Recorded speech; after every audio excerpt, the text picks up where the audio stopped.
Hey everybody, welcome back. Like I said in my first review, I grew up watching Halloween and the Friday the 13th series when I was like 5 or 6 years old. That's what's got me into the horror genre in the first place, and more specifically, the slasher genre, especially 80s slashers. They are my favorite subgenre of horror by far, and I will be doing a ton of reviews on 80s slashers in the future. It is my favorite subgenre. And I've wanted to talk about this movie for a while, as it is one of my favorite slashers of all time. It's one of those so bad it's amazing movies, and that is, of course, 1982's Pieces. And directed by, and I will mess this up, Juan Piquer Simon. I don't speak Spanish. If you give Spanish lessons, leave something in the comments. Otherwise, don't know what to tell you. I don't speak Spanish. I messed it up. So we have starring Christopher George, who I love and adore in everything, every horror movie that I've seen him in. Lucio Fulci's City of the Living Dead, Graduation Day, and Mortuary, which I believe was one of his last films before he passed away. We also have his wife Linda Day George in this. Ian Sarah, who I don't think did anything after this really. I think he was in an episode of in a movie that an episode of Mystery Science Theater 3000 did, and then this, and then pretty much that's it. We have Edmund Purdom, who plays the dean of the campus, which is where this is set, on a Boston College campus. And we have Paul L. Smith, who played the psychotic prison guard in Midnight Express. He played Bluto in Popeye, and also played Glossu in David Lynch's Dune. David Lynch is one of my favorite directors of all time. I think he is absolutely incredible, amazing, one of the most talented directors ever. And I will absolutely be doing a full series review on all of his films. Obviously, they're not all horror films, but Lynch is in a category all of his own. There is no one like him, and there is horror elements, at least some horror elements, in every movie that he's ever done, and in Twin Peaks, which is one of my favorite shows of all time. So he has horror elements in everything that he does. So I will absolutely be doing a full director series on David Lynch in the near future. So this is a Spanish giallo slash slasher film. You don't see many Spanish giallo films. You know, the Italians are pretty much known for their giallos. But we have the Spanish giallo slash slasher movie, and the original title for this movie was The Night Has a Thousand Screams. Terrible. I really don't like that. I'm so glad that they went with Pieces. It is short, it is sweet. You see the name Pieces on the VHS box back in the day and the chainsaw on it, and you know exactly what you're getting into. You know exactly where this movie's going and what it's about. There are no surprises. Short and sweet, perfect title. Love it. Kind of the opposite of how I feel with Mario Bava's A Bay of Blood, aka Twitch of the Death Nerve. I think Twitch of the Death Nerve is one of the greatest titles for a horror film ever. And I really wish they would have just kept that as the sole title and not had it be titled The Bay of Blood in America and other regions. But Twitch of the Death Nerve, amazing title for a horror film.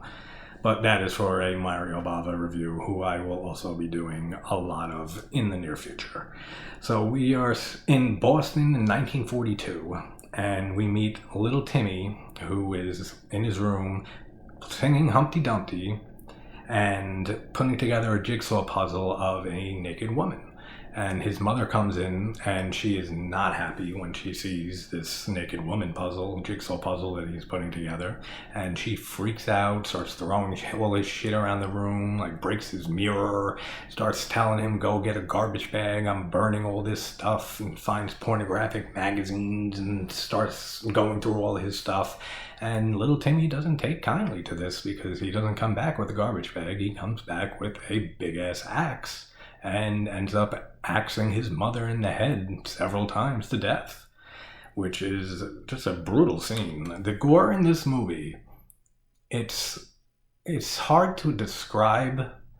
It's not ultra realistic, obviously, especially for the 80s, but there's something very like visceral and brutal about the kills in this movie, and especially like the after kills, like showing the remains of the bodies and stuff like that. Really brutal looking. Like it has just this visceral feel to it, and love it. And absolutely love the gore in this movie. So Timmy, after killing his mother, just sits back down and starts re-putting his naked woman jigsaw puzzle back together, covered in blood. There's blood all over the room. And we see a concerned neighbor or a friend. They don't really specify who this woman is, but she's ringing on the doorbell and no one's answering. She gets concerned and thinking that they should be home. The mother should answer the door, and she ends up calling the police. The police get there, and they get into the room, in Timmy's room, covered in blood everywhere, and they hear something coming out of the closet.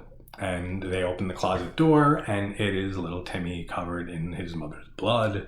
And he just says, big man, mommy, where's mommy? Big man." What a brilliant plan for a psychotic little fucking brat. But great plan. I mean, guy comes in, it was a big man. Where's mommy? What happened to mommy? It's like, and nobody is the wiser, especially those police officers. Brilliant little plan for a little fucker like that. We go to a credit sequence, which has just pieces and a big ass knife on the side of it. Why they went with a knife and not a chainsaw when that is the primary weapon used for the entire film. I think there was like one kill that he uses a knife for. I don't know. I mean, I feel they should have had just a chainsaw there, but they can do whatever they want.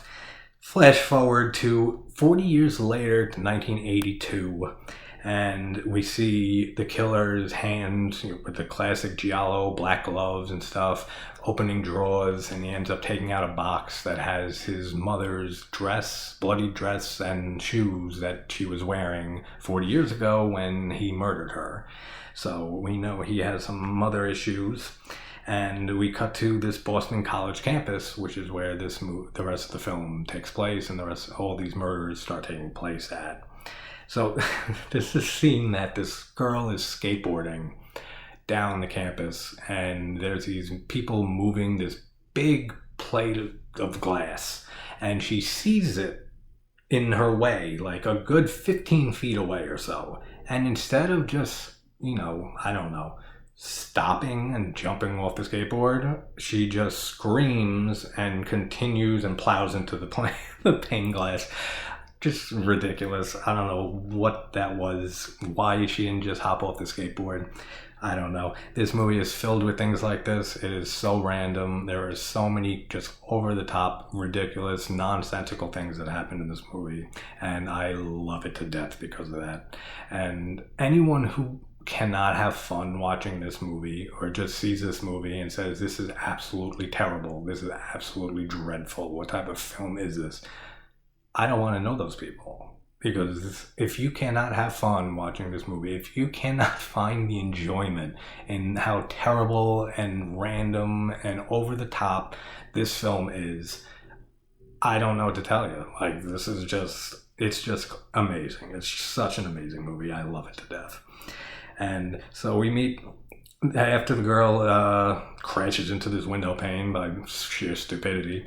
She ends up studying on the lawn of the campus, and we meet Willard the gardener, who is, like I said, played by the guy who plays Bluto in Popeye, and the guy from Dune and Midnight Express. And he's trimming the hedges, the gardener, and he's trimming with his little yellow chainsaw.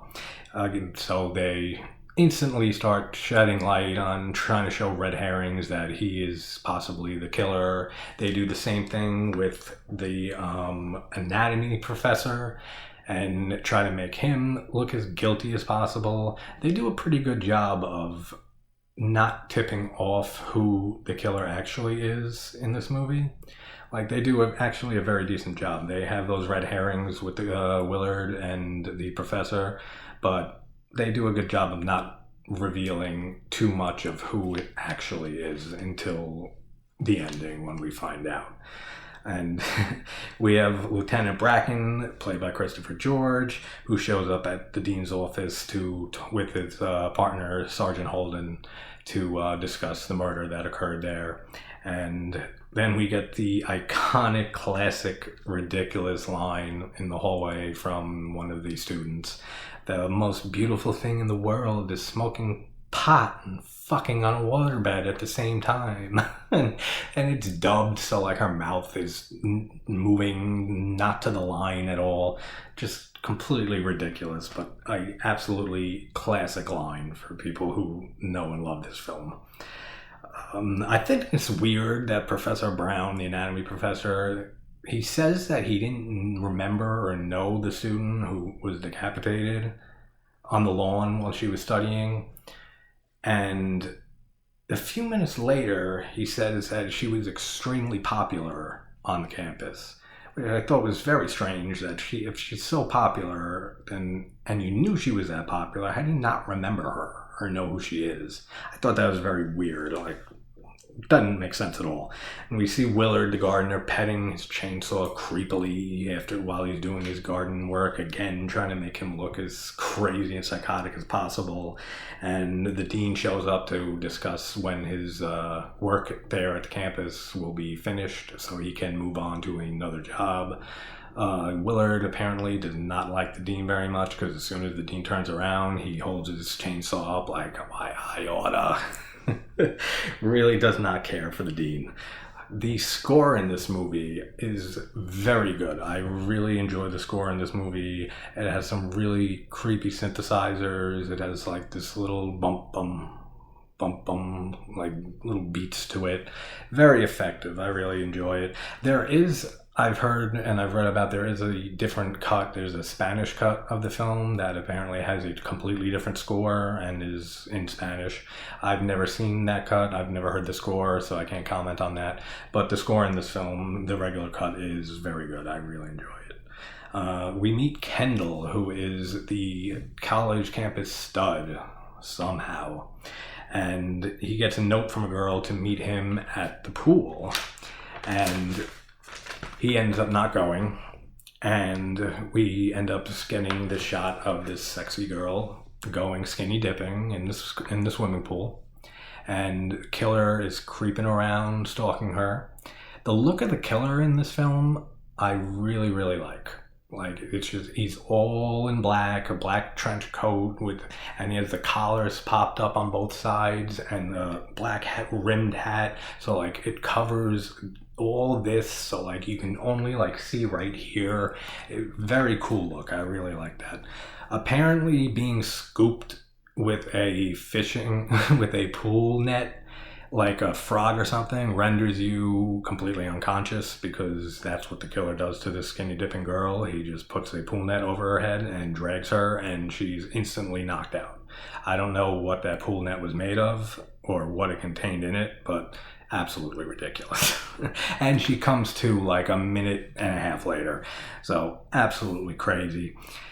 He ends up killing this girl with a chainsaw and taking her torso with him, leaving behind every other body part of her strewn all over the place by the pool. Again, the gore and the way that it's shot, and just brutal looking. It really is.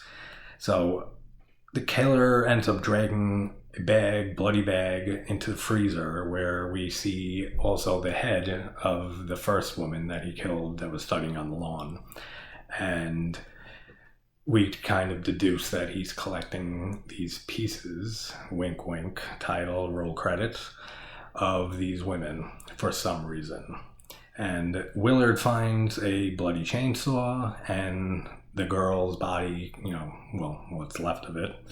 And the lieutenant and the sergeant show up with other cops and Kendall. And this guy, Willard, absolutely manhandles these cops. Like, he destroys like 4 or 5 police officers and Kendall, breaking a 2x4 over his head. He throws a cop in the pool. He knocks another one out of the fucking room through the door.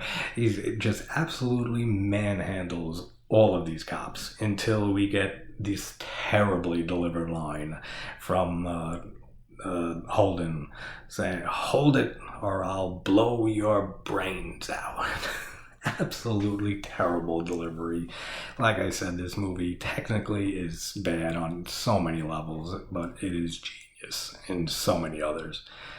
And we get another ridiculous line that Bracken doesn't want to wait for the coroner to find out what did this to this girl. So he asks the professor of anatomy to check and see if he thinks that a chainsaw could have committed this murder.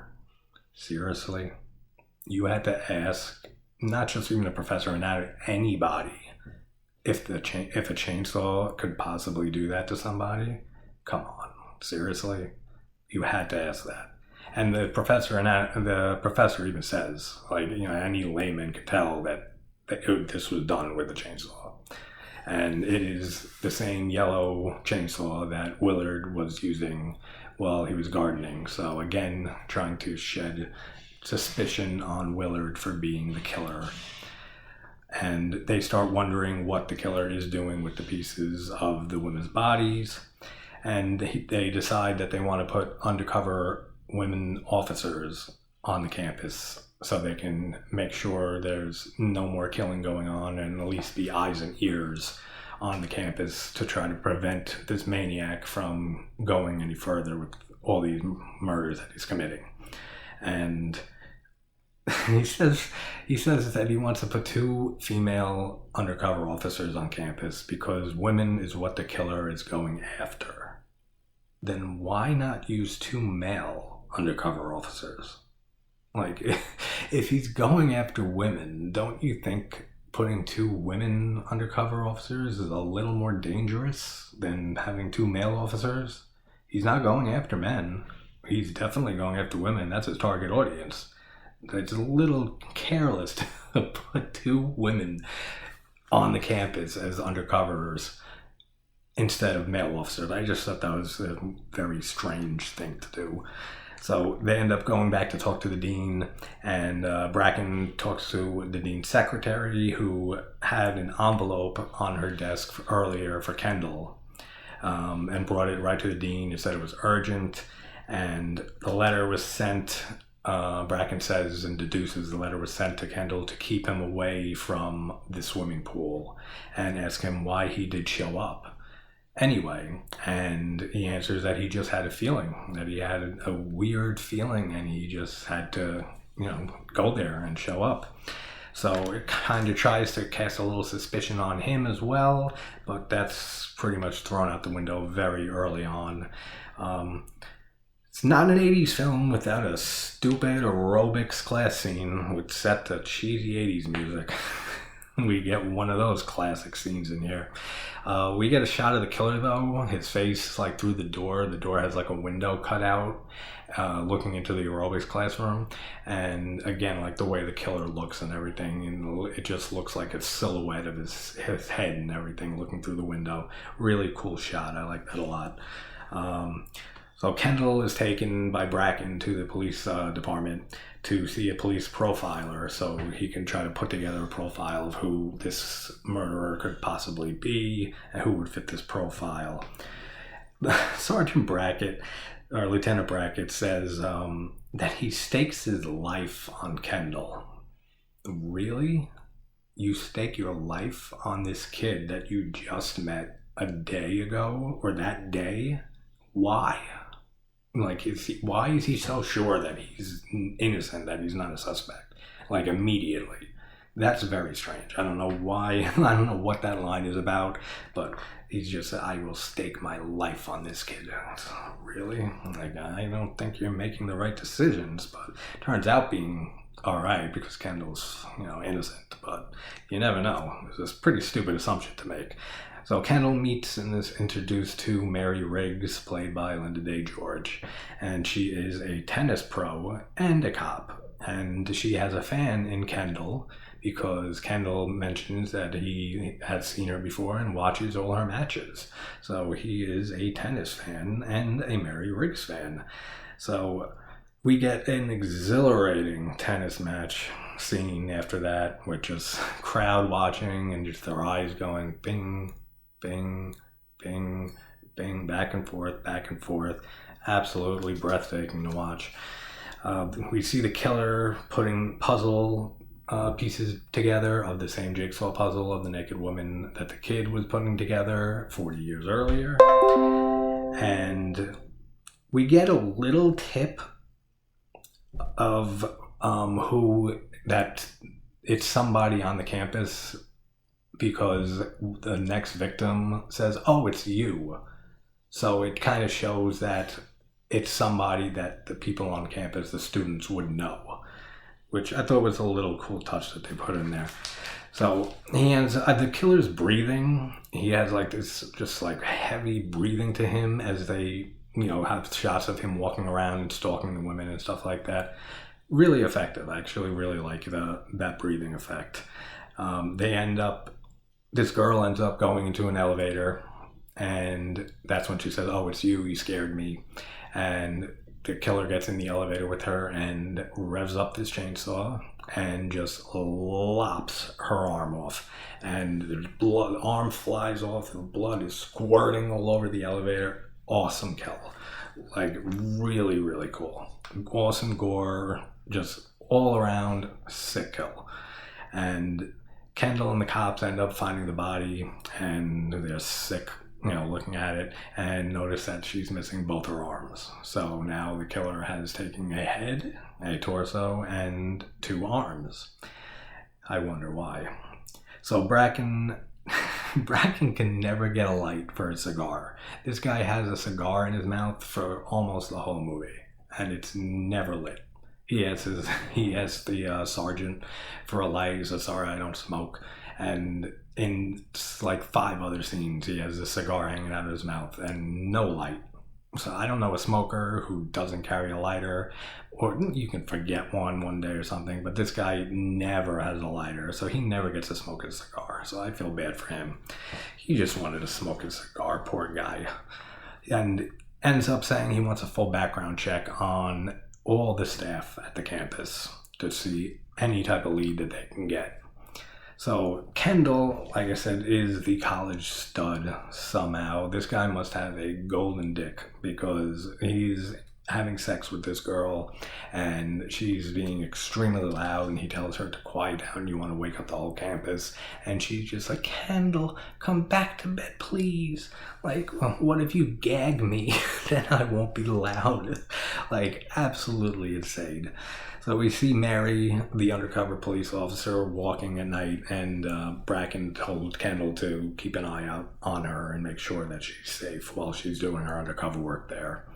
And we get this absolutely famous scene that is the most random scene ever, where this kung fu professor just jumps Mary as she's walking at night and starts just kung fuing her, and she's defending herself and moving back, kicks him in the balls, he falls to the ground, and then Kendall comes on a motorcycle, which sounds just like a chainsaw, and scares the shit out of Mary, and says, "This is him, he was here, he attacked me." And he just says, "Oh, him, this is my kung fu professor." And he said, "How you doing, Chow?" He's like, "I was walking and then I'm on ground. Bad chop suey. See you later." And that's it. That's the scene. It's so random, and it's just absolutely ridiculous. Eli Roth has went on record many times saying that this is his favorite movie of all time. And say what you will about Eli Roth, I actually enjoy a decent amount of his films. The man definitely is passionate as hell and knows his horror. Like, I've watched his History of Horror TV show. If you want to hear a very, very awesome conversation between Quentin Tarantino and Eli Roth discussing horror films for 4 hours straight, there is a recording of that on YouTube, and it is a amazing listen. 4 hours of just Eli Roth and Quentin Tarantino talking about horror films, and it is sublime to listen to. I would definitely recommend checking that out. I might actually put a link in the description. So we see the silhouette of the killer with the chainsaw, and he's following another girl, and she opens a closet And we see another yellow chainsaw in there. How many yellow chainsaws does this campus have? Like, it's like they bought all the yellow chainsaws, the exact type of model, the exact same thing. I just thought that was ridiculous. When you see a movie so many times, like I've seen this movie 100 times, I know this movie in and out, and I still took a ton of notes because when you start seeing a movie so many times, you just start dissecting it and just pointing out and noticing just stupid little things or things that you never noticed before. So I thought that was ridiculous. So we get the waterbed kill, which really, really well shot. Like, this woman is being chased by the killer. She goes into the waterbed room, and he starts stabbing her on the waterbed. The knife ends up breaking the waterbed, and the water starts spilling out, and her blood starts mixing with the water. Really cool stuff. But then they have this stupid like fuck up that they have, and I've seen this talked about so much and heard it talked about so much. He stabs her in the back of the head, and right before it cuts to the knife coming out of her mouth, you see the rubber knife bend on the back of her head, and you can it's like not even just like a split second thing, it's like a second. So you can see it. Like, why they didn't reshoot that, I have no idea, because it looks stupid. But besides that, it's a really good shot. It's a really good kill. I like how the blood mixes with the water and everything, and I like how they just got this waterbed at the campus. They mentioned earlier when we got that famous line about fucking on the waterbed. And unfortunately, this girl did not get to experience the greatest thing of smoking pot and fucking on a waterbed. She got murdered on one, unfortunately. So, like I said earlier, Eli Roth said that this is his favorite movie, and that kung fu scene, I will bet money, all the money in the world, that Cabin Fever, Eli Roth's first film, the scene with Dennis and pancakes and he starts doing random kung fu, was a complete homage to that scene from this movie. Without a doubt. I will bet all the money in the world. Like, that pancakes kung fu scene in Cabin Fever is a direct homage to the random kung fu, I can't say kung fu, I don't know what's wrong with me, kung fu scene from this movie. Absolutely, there is not a doubt in my mind. So after the kung fu scene, Kendall tries, he's flirting with Mary, the undercover cop, and walks her to where she's staying. Says, wait, aren't you making coffee? Trying to get into the apartment, and she just says, another time, and shuts the door on him. So Kendall really, really likes Mary, more than just her tennis skills. We see more puzzle pieces being put together by the killer, like the arms that were taken from the girl in the elevator, and the pieces taken from the waterbed kill. So then we get to a scene we have a marching band music being blasted off the speakers that the killer turned on to disguise the sound of the chainsaw so nobody would hear his next kill. So we have this girl showering and ends up getting just sliced in half with this chainsaw, and it is such a just brutal kill, man. They used a pig carcass to do the actual cut, like the actual shot of the chainsaw going into the body. They used a pig carcass for it, but it looks really good. Like, it really, really good effects on that. And the after effects too, like when Kendall goes in and finds her body just mangled up in the shower. It's just awesome stuff. It was totally brutal and visceral looking. Like, even like the second time I saw this movie, I'm like, ooh, damn, like, that's fucked up. And they end up, trying to shut off the marching band music and realize that that was just a distraction to, again, get the killer able to claim another victim. And honestly, I think she looked better before the chainsaw came into play, but, things happen. Mary says, and this is after this girl is chopped in half with the chainsaw, says that she thinks she heard a scream. How? The girl's dead. Like, I never got that line. She says, I thought I heard a scream. Where? The girl's dead already. No one else is around. Nobody screamed. Very weird line. I don't know where that came from or what that means or why they put it in the script, but it absolutely makes no sense. We get the famous bastards line when Kendall comes out and tells her that there's a body in the shower in the locker room, and she goes in and sees the body, and she's, sickened by it and says, well, we were out here trying to fiddle with the music. The bastard was killing her. Bastard! Terrible acting. It's just so fucking brilliant, though. It is hilarious. They cut back to Lieutenant Bracken and Sergeant Holden, and they are in the police station trying desperately to find any type of information that'll lead them to a lead or anything like that to stop this killer. And I like how he just tells Holden, just take some uppers or something. Keep going until you get me a lead. Again, cigar in his mouth, no light, can't smoke a cigar. I feel so bad for that cigar. It just does just not get to be smoked. Terrible. So we see the killer puts his mother's shoes on this Frankenstein body that we now find out, if you couldn't put these pieces, pun intended, together yourself earlier, that he is collecting these pieces from these women to stitch together and make like a Frankenstein version of his mother that he murdered when he was a child. So we get to see that, him putting the shoes on the body. So Kendall helps Holden search through the staff files at the police station. Bracken says, have Kendall come and help you. Sure. Again, some of the decisions in this movie are just completely ridiculous. Like, you would have a student who is possibly a suspect, but obviously Bracken stakes his life on this kid. So he just allows him into the police station, digging through police records and stuff. Get the fuck out of here. Would absolutely never happen.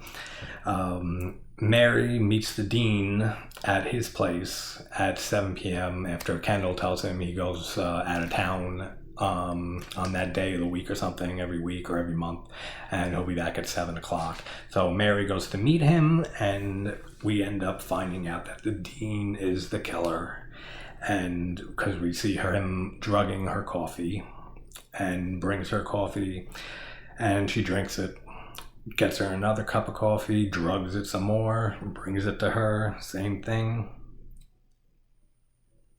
He says, the way he says, won't be a moment. And then a little later on when he makes a second cup of coffee, he says, won't be a second. And weird phrasing like that. Like, you're basically saying it's not going to be short, like I'm going to be a while. Won't be a minute, won't be a second. Very weird way of saying, like, coming right up.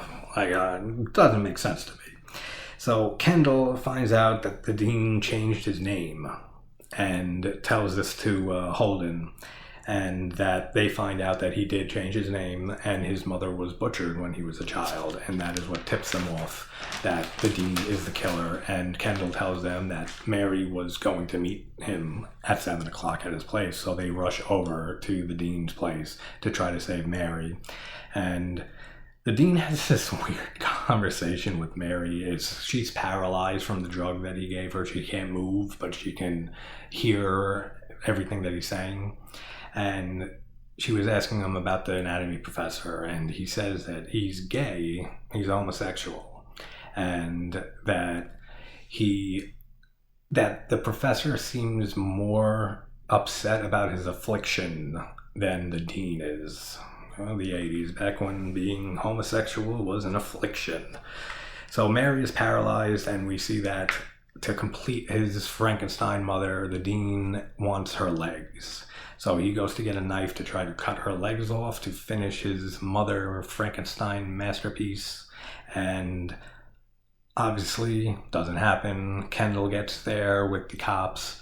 And again, oh, let me come in with you. Absolutely not. Oh, you can't do this to me. All right, well, come along, but stay behind us. Never happened. Come on. So ridiculous.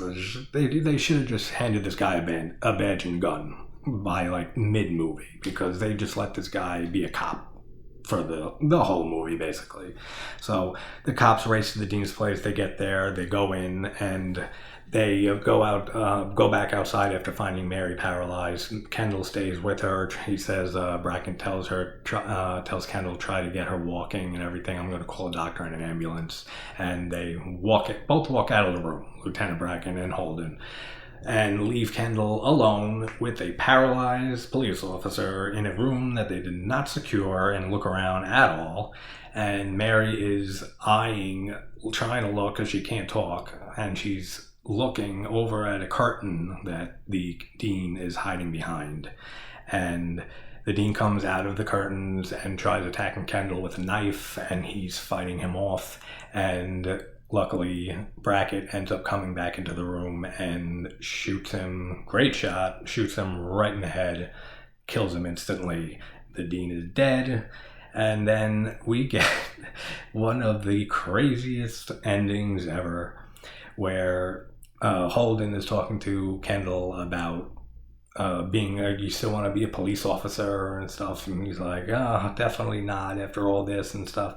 And Holden leans on the bookcase, and it revolves around, and the Mother Frankenstein body just falls onto Kendall, and he's freaking out, and fucking just, she's all stitched, all the pieces are stitched together, the neck and the arms and everything. Really cool shot, but so random. And then we get just the most insanely, inexplicably random scene and ending probably ever in a slasher movie that I've seen. And Kendall forgets his coat, so he goes back to grab his coat, and as he's walking out, the Frankenstein dead stitched together mother monster body ends up reaching up, grabbing Kendall's dick and crushing his genitals as he screams his bloody life out. And the end. That's the end of the movie. Just nothing supernatural happens in this movie at all. Like, there's no supernatural, like, anything that happens in this. And at the end of the movie, just this body just reaches up and basically just crushes his dick and balls. Castrates him. End. Credits. It's so ridiculous. It's so brilliant. It is, like I said, one of my favorite slasher films of all time. It is such a ridiculous watch, and this has gone on for much longer than I intended to, but this is one of my favorite slasher films, so there was a lot to say about it. But thank you for tuning in, and I will have a few more reviews up later tonight. I am doing David Cronenberg's The Brood, and I will have either Reanimator or Brian Yuzna's Society up by morning. So thanks for tuning in again to JT's Horror Reviews, and take care.